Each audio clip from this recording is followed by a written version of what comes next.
नमस्कार, सभी को नमस्कार। पूरी ह्यूमैनिटी एज ए होल के पास क्वेश्चन दो ही हैं, क्यों जीना है, कैसे जीना है। इनका कोई प्रैक्टिसेबल आंसर हमारे पास नहीं है, तो हमारी जिंदगी में अनंत प्रश्नों की झड़ी हमको दिखाई देती है। तो हम ये कोशिश कर रहे हैं कि तीसरा कोई क्वेश्चन है क्या। यहाँ हमारी सभा चल रही है, ठीक है, बोलिए। ये सारे तो ठीक है, क्यों जीना है, कैसे जीना है, लेकिन आखिर जीना क्या है? ये शब्द तो अभी जीना ना, ये सस्पेंस बना हुआ है। बिल्कुल ठीक। इससे भी ज्यादा तात्विक क्वेश्चन है कि आखिर फिर मैं हूं कौन। यदि थोड़ा सा और गहरे जाएंगे तो क्यों जीना है व्यवहारिक धरातल से पूछा गया प्रश्न। जीना क्या है, जब क्यों जीना खुलता है, जब जीने का पर्पस खुलेगा तो फिर कैसे जीना भी खुलेगा। क्यों और कैसे को मिला के मैं कह रहा हूं कि जीना क्या है। इसको जब ज्वाइंट कर दे रहे हैं तो जीना क्या है, क्यों जीना है, एक उसका वो आंसर है कि जीने का पर्पस, कोई जीने का पर्पस है। दूसरा हम कह रहे हैं कैसे जीना है, दोनों को मिला के कह रहे हैं कि अच्छा इसका नाम जीना है। जब धरती को रहने के लायक एक जगह को हमने खराब कर दिया, आगे क्या है? क्या जीना ना जीना की सोच में हम कहीं सीमित हैं? उसके बाद भी कुछ है? बाद मतलब मरने के बाद, बाद मतलब जीना मरना छोड़ के, जीना मरना छोड़ के, जीना मरना छोड़ के और क्या चाहे करें? वो जीने के साथ हो चाहे वो मरने के बाद हो। नहीं, जब हम कह रहे हैं कि भाई हम जिंदा हैं, जिंदा हैं इसमें कोई डाउट नहीं है। जब जिंदा हैं तो कुछ ना कुछ करेंगे, वो जो करेंगे उसको हम जीना मान रहे हैं और उसमें हमको खुशी मिले, जो हम चाहते हैं वो हमको मिले, तो हमको लगता है कि हम जी पाए। तो इसके अलावा और क्या ढूंढेंगे। मैं आपका क्वेश्चन हो सकता नहीं समझ पा रहा। सर मैं लिविंग कॉन्शियसनेस के बियॉन्ड की बात कर रही हूँ, मैं मोक्ष की बात कर रही हाँ, हूँ, इसलिए मतलब निर्वाण की बात कर रही हूँ। निर्वाण की बात, वो कब आएगा और वो कैसे आएगा? क्योंकि ये बहुत हो गया जीना ना जीना। तो आप मोक्ष क्यों चाहते हैं? क्योंकि बहुत हो गया जीना ना जीना, अभी तो देख लिया ना, अभी नेक्स्ट। तो इसका मतलब ये हुआ, देखो आपने लैंग्वेज बहुत कॉमनली सुनी होगी, मैं कुछ हटके करना चाहता हूँ, अलग करना चाहता हूँ, है ना। इसका क्या मतलब है? और ऐसे बहुत सारे युवा हमने देखे जिनके फादर का बहुत वेल एस्टेब्लिश बिजनेस है, वो कहता है कि मैंने पापा का बिजनेस ज्वाइन किया तो फिर मैंने क्या किया। तो जीरो से कुछ शुरू करता है बहुत स्ट्रगल के साथ। ऐसे भी तमाम केसेस हैं। इसका मतलब है कि जो कुछ हमने देख लिया उस सब में हमको नहीं लग रहा है कि कोई सार है, कोई मजा है, या जो जिंदगी की कोई बैक ऑफ द माइंड मेरे में कोई एक बना हुआ है कोई चीज, वो जितना मैंने देख लिया इसमें नहीं है। अब मेरे पास एक ही सुना हुआ शब्द है, ये कोई मोक्ष नाम की चीज होती है, और वहां कोई वो चीज है जो यहां नहीं दिखाई दे रही है, तो फिर मैं उधर जाता हूं। तो बेसिकली मैं मोक्ष क्यों चाहता हूं, इसका आंसर ढूंढेंगे तो जितना संसार में दिखाई दे रहा है इसमें मेरे को कोई सार नहीं दिख रहा है, मेरे को करने लायक नहीं दिख रहा है। ये काम की बात, यहां से जिंदगी शुरू होती है कि जब तक जिंदा रहने का कोई सामान जीने की दुनिया में जाता ही नहीं है, तो यहां जिस जीने की बात कर रहे हैं वो मोक्ष के ऊपर की स्थिति। अब क्या देखो, हम 2 दिन से लगे हैं, है ना। आप सही अर्थों में, यदि तो मेरे को कहने में कोई संकोच नहीं है, मैंने क्या कहा, 2 दिन में मैंने यही तय कराया, देखो ये भी नहीं है, ये भी नहीं है, ये भी नहीं है, ये भी नहीं है, ये भी नहीं है। कोई फर्क नहीं पड़ता कि आप राष्ट्रपति हो जाओ तो भी जीना नहीं हुआ, आप 12,000 50,000 करोड़ हो जाओ तो भी जीना नहीं हुआ, है ना। ये तमाम आपको किसी पूरे राज्य और देश की सत्ता मिल जाए तो भी जीना नहीं हुआ। ये जीवन को भरने वाली, मुझको भरने वाली कोई चीज अलग है। देखो मैं एक सिंपल बात कहता हूं, हमारी जिंदगी में रिपीटेडली होता है। हमारी जिंदगी में सपनों ने हमको जितना सुख दिया था उसकी हकीकत उतनी सुखदायी नहीं थी। हमने कभी सपने देखे थे एक गवर्नमेंट जॉब लग जाए, हम IAS हो जाएं, हम ये हो जाएं, हो गए। जब वहां पहुंचते हैं तो जिंदगी कहती है व्हाट नेक्स्ट। ये तो ठीक है, खराब नहीं है, पर कुछ और की तलाश है। वो जो कुछ और की तलाश है उसका एड्रेस हमारे पास नहीं है। उसका एड्रेस जो कहने की, तो यहां ये कह रहे हैं कि ये जो कुछ भी अभी तक हम देख रहे हैं, सोच रहे हैं, हमारी जीने की रेंज संवेदनहीनता से संवेदनशीलता तक जाती है, गरीबी से अमीरी तक जाती है, पद ना होने से सत्ता के चोटी तक जाती है। ये तमाम यात्रा करने के बाद ये समझ में आता है कि ये जिंदगी नहीं भरता है। ये गलत है, मैं ऐसा नहीं कह रहा हूं, लेकिन कुछ और है। इसलिए मेरे को लगता है कि जो बात अभी बोली, जैसे अपन कह रहे थे कि धन और पद का क्या मतलब, अभी अधिकांश लोगों की दौड़ किस बात की है, धन और पद की दौड़ है। धन और पद अपने आप में उसका पर्पस क्या है? धन और पद अपने आप में साधन है कि साध्य है? साधन है, ये कहां समझ में आया? अभी तो लक्ष्य यही है, इसी के लिए सारी जिंदगी लगती है। तो क्या चीज के लिए साधन है? बुद्धि को व्यक्त करने के लिए धन और पद मेरा साधन है। मैं एक प्रिंसिपल हूं और मेरे पास एक विजन है, तो विजन को ट्रांसलेट करने के लिए पद काम आता है। तो मैं किसमें पिता हूं और मेरे पास एक विजन है, उस विजन को मैं मेरे बच्चों के साथ ट्रांसलेट कर सकता हूं। पिता भी एक पद है, मां भी एक पद है, डायरेक्टर भी एक पद है, और प्रिंसिपल भी एक पद है, और राष्ट्रपति भी एक पद है। विजन नहीं है तो सारा पद अपने ऊपर बोझ है। तो बेसिकली विजन को ट्रांसलेट करने के लिए विजन वो चीज है जिसको फिर हम फाइनली, जिस मोक्ष की कल्पना भारत में की गई है, हम कहते हैं कि हाँ आत्मा नाम की कोई चीज होती है और आत्मा परमात्मा में विलय हो जाता है ना। ये विलय हो गया तो पता किसको चला? और मोक्ष सशरीर होता है कि मरने के बाद होता है? क्या सुना है? मरने के बाद होता है। ये मरने के बाद हुआ, इसको लिखा किसने? जो जिसको हुआ वो तो लिखेगा नहीं, और जिसने लिखा उसको हुआ नहीं। लॉजिक ऐसा कहता है। इसका मतलब है मोक्ष को आवागमन से मुक्ति कहा है। आवागमन मतलब शरीर को दुख का कारण माना है, इसलिए शरीर चलाना ही झंझट है। अब बताइए, शरीर दुख का कारण है कि मेरा इल्यूजन, मेरा भ्रम दुख का कारण है? इसलिए शरीर से मुक्ति चाहिए कि भ्रम से मुक्ति चाहिए? आवागमन से मुक्ति मोक्ष है कि भ्रम से मुक्ति मोक्ष है? तो भ्रम से मुक्ति मोक्ष है। मैं किसी उस स्थिति को पा जाऊं जहां सृष्टि का पूरा रहस्य उद्घाटित हो जाता है, जहां मानव के होने का और सृष्टि के पूरे प्रकट होने का रहस्य उद्घाटित हो जाता है, जहां मैं अपने मानव होने की गरिमा को पा लेता। उस जगह को पाए बिना हमको तृप्ति नहीं है, उस जगह की हमको तलाश है। हमने अलग अलग परंपराओं से उसको खोजा है, जहां तक पहुंचे हैं, फिर भी वो जगह शेष है जिसको हम पाना चाहते हैं। उस दर्शन की खूबसूरती ये है कि उसको बाई एजुकेशन मल्टीप्लाई किया जा सकता है ना। आज हम पूरा इंजीनियरिंग तमाम चीजें एजुकेशन में लाए, तो जिंदगी को भी एजुकेशन में लाया जा सके और मोक्ष को एड्रेस किया जा सके क्लासरूम में, तो ये कोई काम की बात हुई। बचपन से एक बच्चा जन्म लेता है, जिंदगी में थक हार के फिर किसी मोक्ष की तलाश, किसी गुरुजी की तलाश करता है, तब तक हाथ पैर टूट के बराबर हो गए रहते। बड़े कैनवस को हम कैसे स्कूल लेवल से देना शुरू करें। तो ये एक वातावरण ऐसा मिला है जहां हम दिल खोल के मेरे दिल की बात कर सकते हैं, यार मेरे अंदर ऐसा चलता है। यदि आपके अंदर कोई चीज चल रही है तो उसका बीज आपके अंदर मौजूद है। उस बीज को ठीक से पालन पोषण करना और उसको बड़ा करना है ना, वो जर्नी मेरी होने की जरूरत है, उसको मेरे को पहचानने की जरूरत है। तो ठीक है, आप अपना पहचान के रखिए, फिर धीरे से देखते हैं क्या खुलता है। जी sir. Basically sir, when we talk from the perspective of the education, दो चैलेंजेस हैं जब से मैंने एजुकेशन प्रोफेशन ज्वाइन किया है, एटीट्यूड एंड डिसिप्लिन। ये दो ऐसे फील्ड हैं जिनको एड्रेस करने के लिए हम ये एफर्ट्स करते हैं। तो ये समझना, जीना, और दो क्वेश्चन है, आपने थर्ड क्वेश्चन फ्रेम करने के लिए इसलिए कंटेक्स्ट में कुछ 2-3 सेंटेंस बोलना पड़ रहा है। किसको जीना है? मैं मानव नहीं, बिकॉज यू आर अवेयर। जब हम एजुकेशन के कंटेस्ट में बात करते हैं, whence we talk about the classroom transaction, तो वहां पे we have to raise the level of the awareness. Awareness का लेवल जब तक बच्चे का नहीं बढ़ेगा ना, वो एक्सप्लोरेशन, जीना क्या है और जिंदा क्या है, वो काम नहीं करेगा। तो किसको जीना है? आप एग्जिस्टेंस पे शंका कर रहे हैं। एग्जिस्टेंस पे नहीं। यदि हर बालक जन्म से जिज्ञासु है, न्याय का याचक है, सत्यवक्ता है, मानव वो क्वालिफिकेशन लेके ही आया है, मतलब उससे सारी बात आप कर ही सकते हैं। आपकी, हमारी, आपकी करने की योग्यता फिर भी जो उसका ट्रेनर है ना, उसका एटीट्यूड एंड डिसिप्लिन बैरियर है। अभी रुक जाइए। तीसरा क्वेश्चन बोलिएगा। किसको जीना है? दैट उस मानव को जीना है, उस बच्चे को जीना है, बताने वाले को जीना है और सुनने वाले को जीना है। वही चीज है। सर, क्या आप भी मानते हैं कि मानव जंगली रूप में था पहले? पहला सवाल। और क्यों मैं उसे कोरिलेट करूंगा, फिर क्या आपकी भी मान्यता है जो साइंस बता रही है, जो हमें बताया कि भाई आदिकाल से मानव जंगली था, नंगा था, कंदमूल खा के शिकार करके अपना भरण पोषण करता था? क्या आप भी सर मानते हैं? चलो मान लेते हैं। ठीक है। तो सर, मतलब हम आज की परिस्थितियों को और उन परिस्थितियों को कंपैरिजन करें पूरी इस विद्या के साथ भी, ताकि उससे क्लैरिटी बनेगी हमारी।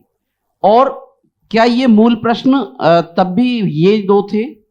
खासतौर से जो चीजें बताई आपने वो सारी जिंदा रहने में आ गई, और वहां जिंदा रहना तो समझ में आता है, क्या वहां जीना या संज्ञानशीलता का लेवल तब भी था? बिल्कुल नहीं। तभी होता तो कहाँ गायब हो गया। मैंने बताया ना, मैं आदिवासियों के साथ में 3 साल रहा हूँ, नक्सलियों के साथ में रहा हूँ। तो जिन आदिवासियों को और गांव के तो हम रहने ही वाले हैं। तो हमारा फिल्मी गांव अलग टाइप का है, और जो वास्तविकता है वो तो यही है कि बंटवारा यहाँ भी होता है ना। मैंने ये पहले भी कहा कि 64% केसेस भारत में फैमिली केसेस, फैमिली प्रॉब्लम्स हैं, भाई भाई के बंटवारे के प्रॉब्लम है। तुम तो जूझ अपनों से रहे हैं। 80% महिलाएं अपनों से फिजिकली अब्यूज्ड हैं। खतरा तो घर में है, खतरा बाहर कम है, घर में ज्यादा है। और ये 50 के ऊपर के लोग, तो जब प्रॉब्लम को इनसाइड देखेंगे तो स्टोरी कुछ और है। हम बहुत सारी समाज और देश की बड़ी बड़ी बातें करके जो मूल प्रॉब्लम है उसको हैंडल करने की कैपेसिटी नहीं है, इसलिए उस पर हाथ नहीं रखते।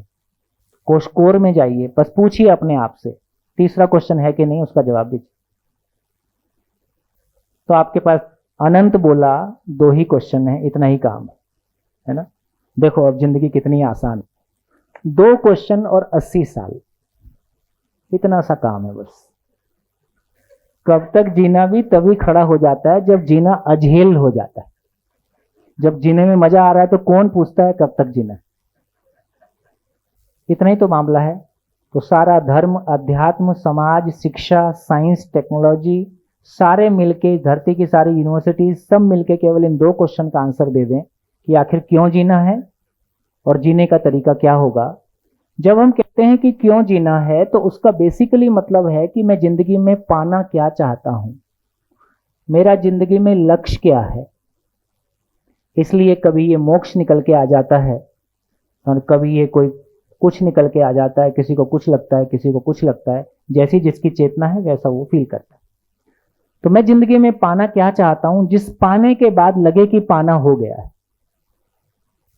लक्ष्य क्या है। दूसरा, यदि मैंने उसको पहचान लिया है तो उस तक पहुंचने का तरीका क्या है। मैं जिंदगी में पाना क्या चाहता हूं और उसका तरीका क्या है, उसकी विधि क्या है ना। इतना मिल जाए तो जिंदगी सफल। बस मेरा एक ही आग्रह है, बोर्ड के साथ चलते जाओ, जितना सोच के आए थे उससे कहीं ज्यादा मिलेगा, लेकिन सुन पाओ तब। यदि हम केवल लॉजिकली सोचें तो केवल इतनी तो बात है कि आखिर जिंदगी में पाना क्या चाहता हूं। जैसे कभी हमने सोचा था कि इससे शादी हो जाए, कभी हमने सोचा था ये स्कूल मिल जाए, कभी लगता था ये कॉलेज मिल जाए, कभी लगता था ये जॉब मिल जाए, अब फाइनली सब होने के बाद लगता है मोक्ष मिल जाए। आखिर कुछ पाना तो चाह ही रहे हैं, रुक तो नहीं रहे हैं ना। हम कुछ पाना ही चाहते हैं, ये गलत नहीं है। अपनी स्टेट ऑफ माइंड के अनुसार जितना मैंने कोर्स पूरा कर लिया, ये भी देख लिया, ये भी देख लिया, ये भी देख लिया, ये भी देख लिया, लास्ट में और क्या बचेगा। लास्ट में, इसलिए मैंने सुबह भी कहा, जिन कंट्रीज में ज्ञान का दरवाजा खुला हुआ नहीं है वो भोग से उबते हैं तो एडवेंचरस गेम्स की तरफ जाते हैं, क्योंकि मैं नहीं डरता हूं, ये अपने आप में एक सुखद एहसास है। और भारत के परिप्रेक्ष्य में जब भी कोई संसार के सार को पकड़ लेता है कि यार इसमें कोई ज्यादा सार नहीं है, देख लिया, व्हाट नेक्स्ट, वो सीधा फिर उधर जाएगा। नेचुरल है। हमारे पास यही 2 रास्ते खुले हुए हैं, लेकिन इन दोनों को समझना जरूरी है। हाँ जी, अब देखिए, थोड़ा सा मेरे को लगता है कि एजुकेशन के धरातल पे बैठे हैं तो इसको बात कर लें। तो मूल बात तो इतनी है कि धरती की सारी यूनिवर्सिटी हमको इतना दे पाए कि आखिर मैं पाना क्या चाहता हूं, उसको पाने का तरीका क्या होगा। जिनके पास इन 2 प्रश्नों का उत्तर है उसका नाम शिक्षक है, उसका नाम माता पिता है, और उसका नाम व्यवस्था में लगे हुए लोग हैं। इसलिए शादी का मिनिमम क्वालिफिकेशन तय हो गया। शादी होगी तो मतलब बच्चा होगा, बच्चा होगा तो क्या पूछेगा, वो तो पूछेगा यार मेरे जीने का पर्पस क्या है, क्यों पैदा कर दिया मेरे को। हमको अपना ही नहीं पता था। अभी बहुत सारे लोग ऐसे हैं जो शादी कर रहे हैं, बच्चे नहीं कर रहे हैं, बोले हम ही झंझट को झेल रहे हैं, हम दूसरे को झंझट में लाना नहीं चाहते। तो इसका मतलब ये हुआ, बेसिकली शिक्षक का मतलब, इस बच्चा आपसे क्या सुनना चाहता है, बच्चा माता पिता से क्या सुनना चाहता है, व्यवस्था में आप क्या देना चाहते हो। व्यवस्था में इतना ही देना चाहते हैं यार तुम्हारे जीने का कोई पर्पस है, तुम उसको पहचान सको, उसके लिए जीने का तरीका तुमको पता चले, ऐसा जीने के लिए व्यवस्थाएं भी उसके अनुकूल हों ताकि वैसा जिया जा सके। इसका नाम शिक्षक है। जहां इसका उत्तर दिया जाता है उसका नाम विद्यालय है, उसका नाम घर है। घर को विद्यालय हो जाने की आवश्यकता है और विद्यालय को घर हो जाने की आवश्यकता है। अभी हमारा घर क्या जगह है, अभी घर जैसे जैसे पैसा आता है वो 5 स्टार होटल बनते जाता है। वहां कोई समझने जीने की बात नहीं है। खाओ, अपने अपने कमरे में जाओ और अपना अपना टीवी देखो। घर में कोई जीने की बात होने की जरूरत है। विद्यालय में संवेदनहीनता बढ़ती जा रही है। ड्रॉप आउट बच्चों का प्रॉब्लम है कि ड्रॉप आउट सिस्टम का प्रॉब्लम है? दो ड्रॉप आउट सिस्टम का प्रॉब्लम है। मैं आपके घर आया, आपने चाय के लिए भी नहीं पूछा, मुस्कुराए भी नहीं, क्या मैं दोबारा आपके घर आऊंगा? तो एक बच्चा जब पहली बार घर से निकल के विद्यालय में आता है, वो तो एक घर जैसे माहौल की अपेक्षा करता है और वहां उसको बेगानापन मिलता है, वो स्कूल में दोबारा आना नहीं चाहता है। तो इसका मतलब है, 2 लाइन में और पूरा कर दें, ये सभी को उपलब्ध हो जाए, यही समाज और सरकार का काम है। तो ज्यादा काम नहीं है। मूल काम हम नहीं कर पा रहे हैं। वो आदमी को क्यों जीना है कि क्लैरिटी उसकी नहीं है, तो क्यों जीना है जिंदगी भर बदलते ही रहता है। एक चीज है, उसको पाया, पता चला मजा नहीं आया, फिर दूसरी चीज पहचान ली, फिर तीसरी चीज पहचान ली, फिर चौथी चीज पहचान ली, लास्ट में पहचानते पहचानते यहां पहुंच गया। तो सुख दुख साथ साथ है, जीवन एक संघर्ष है, संसार माया है और कुछ समझ नहीं आया। अंतिम निष्कर्ष ऐसा आ गया, है ना? क्योंकि बेसिकली हम इसको ठीक से एड्रेस नहीं कर पाए कि आखिर मानव है तो उसको कोई जीने का पर्पस होगा। नदी नाले पेड़ पौधे पशु पक्षी सबके जीने का कोई यूनिवर्सल पर्पस है। मानव के भी इस प्लेनेट पे आने का कोई यूनिवर्सल पर्पस होगा। उस पर्पस को पहचान पाना, उस पर्पस के अनुसार जी पाना और उसको मल्टीप्लाई कर पाना, इसी का नाम मोक्ष भी कह सकते हैं। धीरे से इसको समझेंगे। तो मेरे को लगता है कि आज यहाँ रुकते हैं।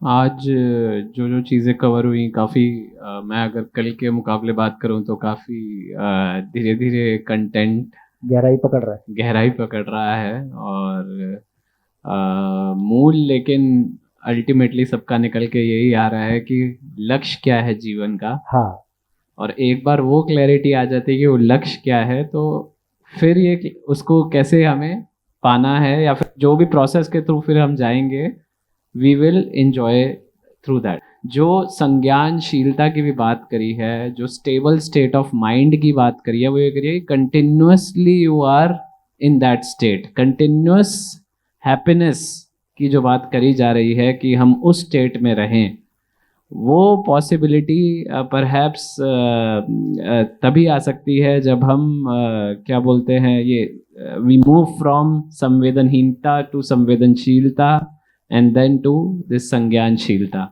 अगर लक्ष्य क्लियर होगा तो फिर कैसे पहुंचना है वहां तक पहुंचा जा सकता है। बहुत चीज़ें ये जो जो चीज़ें आपने बताई कि पद, पैसा, आपका बाकी बल, रूप, जो भी चीज़ें हैं, ये सारी चीज़ें, ये आपके जीवन में आपके लिए सुख क्या है, इन चीज़ों से फ़र्क नहीं पड़ता है। अगर हमको सुख चाहिए तो जैसा कि आपने बताया, हमें बुद्धि को जागृत करना होगा। कंटिन्यूस स्टेट ऑफ माइंड जो है वो पूरे टाइम स्टेबल हो। सो ये कुछ कुछ चीज़ें मुझे टेक अवे हुआ है। ठीक। 15 मिनट आपकी क्लास अटेंड करने के बाद जब आपने बोला कि अपना परिचय दे दो, तो अब मुझे बस यही लग रहा है कि मैं हूं कौन। शानदार। नहीं, बोलिए बोलिए बोलिए, अच्छा लगे, बहुत बढ़िया। टेक अवेज तो नहीं है, पर कुछ उम्मीद है हाँ, बोलिए बोलिए। कि इस सेशन से, शिविर से थोड़ी बुद्धि जागृत हो जाए, जिस प्रकार से हिमांशु सर ने इसको प्रेजेंट किया। तो बहुत सारे प्रश्न हैं। थोड़ी ये भी टेंडेंसी है कि जो आप कह रहे हो, अरे नहीं ये तो हमारे ज़माने को समझते ही नहीं है, हम यंगस्टर्स को समझते ही नहीं है, ये विचार भी 3 बार आया आपके 15 मिनट के लेक्चर में। और 10 बार ये भी विचार आया कि कुछ तो सीख सकते हैं यहाँ पे, कुछ तो है जो शायद मुझे अभी नहीं पता है, जो मुझे सीखने का मौका मिला है। तो वो सीखने के लिए मैं बहुत प्रिविलेज्ड और ब्लेस्ड फील कर रही हूँ। तो आई होप, ऑफ कोर्स आपके लेक्चर से भी और मेरे सारे कॉलीग्स के साथ जो हम बात भी करते हैं, उससे भी मैं बहुत सीखना चाहती हूँ। बिल्कुल बिल्कुल। देखिए, मैं आपको पहले भी भरोसा दिलाया है और फिर से भरोसा दिलाना चाहता हूँ, क्योंकि लगभग 2 दिन का कॉन्टेक्स्ट पूरा हुआ है। कल सुबह से, परसों सुबह से हमने शुरू किया और आज शाम दूसरा दिन पूरा हो गया। तो 2 दिन में हमारी एक कनेक्टिविटी बनी। कंडीशनिंग से बोलने की कोशिश नहीं कर रहे हैं, अपनी कंडीशनिंग से बाहर निकल के अपनी स्थिति को पहचानने की कोशिश कर रहे हैं, और आपकी अपनी जर्नी है जिसके चलते आप बहुत क्लियरली उस बात को कह रहे हैं कि आखिर क्वेश्चन तो ये खड़ा हो रहा है कि आखिर हूं कौन। देखिए, मेरे को एक बात और भी लगती है, ऊंचाई देखने का एक फायदा है। ऊंचाई देखने से आपका उस ऊंचाई के प्रति भ्रम टूट जाता है और वहां से जिंदगी की शुरुआत होती है। जैसे किसी को लगता है कि यार सरकारी नौकरी मिल जाती तो जिंदगी बन जाती, और उसको नहीं मिली, तो सारी जिंदगी अब वो उसमें अटका रहेगा कि मिल जाती तो बन जाती और नहीं मिली इसलिए कुछ नहीं हो पाया है। मिल जाती तो उससे आगे जाने की सोच पाता, क्योंकि उसको पता चलता है कि नहीं, कुछ और सोचने की जरूरत है। तो इसलिए मैं कहता हूं कि अभी हमारे बीच में भी ऐसे बच्चे, हमारे परिवार के बच्चे दिखाई देते हैं जो बहुत छोटी एज में बहुत बढ़िया सोच पा रहे हैं, है ना। मैं चर्चा करता हूं, हमारे मित्र का ही बेटा है जो IIT मुंबई से बीटेक किया और दिल्ली में अमेरिकन एक्सप्रेस में 8-9 महीने जॉब किया। जॉब करके कहता है पापा मज़ा नहीं आ रहा है, मैं जॉब छोड़ना चाहता हूँ। हम लोग पहले से इस माइंड सेट के हैं कि जितना जल्दी आओ उतना जल्दी स्वागत है। हमने कहा आ जाओ आ जाओ। रायपुर आ गया। अब रायपुर आ गया तो रायपुर थोड़ा छोटी जगह है, क्या करे, तो IIT की कोचिंग्स वगैरह चलते हैं, तो उसमें उसने कुछ समय देना शुरू कर दिया, IIT के कोचिंग्स में जाना शुरू कर दिया। अब चलते चलते फिर ये हुआ कि यार खाली बैठे हो तो मतलब कुछ और नहीं कर रहे हो तो यार कम से कम किसी इंटरनेशनल यूनिवर्सिटी से बढ़िया PhD कर लेते तो हो सकता है भविष्य में काम आ जाए। तो उसने क्या, वो एग्जाम जो भी देते हैं PhD के लिए वो दे दिया। वर्ल्ड की टॉप 10 यूनिवर्सिटी में स्कॉलरशिप से एडमिशन का टाइम आता है, कहता नहीं करना है, मैंने बहुत पढ़ाई कर लिया, मेरा कुछ करने का मन नहीं।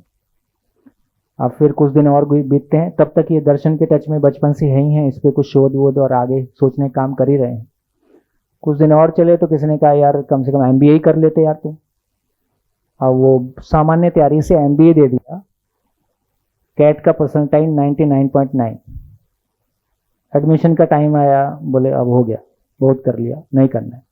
इससे ज़्यादा शायद नेशनली इंटरनेशनली इतनी हमारे पास एजुकेशन अवेलेबल है। 26 साल का लड़का, कैट, इंटरनेशनल यूनिवर्सिटी, सब कुछ के बाद फिर शादी का समय आया। शादी के समय आया तो बोलता है IITN से तो नहीं करना है। क्यों नहीं करना है? बोले मेरे को बेंगलोर लेके जाएगी। तो शादी के पहले लड़की को अपना फार्म दिखाया। तो हमारा रायपुर से 25 किलोमीटर दूर में हमारा फार्म है, जहाँ ऑर्गेनिक फार्मिंग है, 30-32 देशी गाय, गिर गाय है, उससे लगा हुआ उनका भी फार्म है। तो शादी के पहले लड़की को दिखाया, देख यहाँ रहूंगा और यही करूंगा, तो तुमको लगता है हम साथ चल सकते हैं तो हम शादी करेंगे। तो बिल्कुल एक सामान्य ग्रेजुएट लड़की से शादी किया। और अभी ये सारे बच्चे मिलके, ऐसे ही ये 2-3 और IITN बच्चे हैं और बाकी इंजीनियरिंग किए हुए हैं। मैं कहना चाहता हूं कि वो वर्ग अब दिखाई दे रहा है जिसने 30 साल की एज में संसार निपटा लिया। 30 साल की एज में फॉरेन, पैसा, जिसको हम बड़ा बड़ा जो भी सपने बोलते थे, सब निपटा के वो शांति से बैठा है कि ये तो नहीं करना है। तो मेरे को लगता है कि जो इस लेवल पे 30 साल की एज में पहुंच गया वो जिंदगी के लिए बहुत सुपात्र है, क्योंकि उसका पीछे का कोर्स पूरा हो गया। ऐसी सभाएं जहां लोग खुल के अपने दिल की बात कह सकें, जहां हम एक दूसरे को सुनते हैं तो उसका प्रतिबिंबन मेरे ऊपर भी होता है। मेरे भीतर भी जो सोया हुआ आदमी था, जो बचपन में कभी कुछ क्वेश्चन, फंडामेंटल क्वेश्चन पूछता था, जो समय की लंबाइयों के साथ धीरे धीरे दब गया, तो ऐसी सभाओं में आने से मेरे भीतर फिर से वो अंगड़ाई लेता है और फिर से अपनी फंडामेंटल क्वेश्चनिंग को शुरू करता है कि जिंदगी तो मैं कहीं पीछे छोड़ आया, फिर से एक बार उसको शुरू करता हूँ।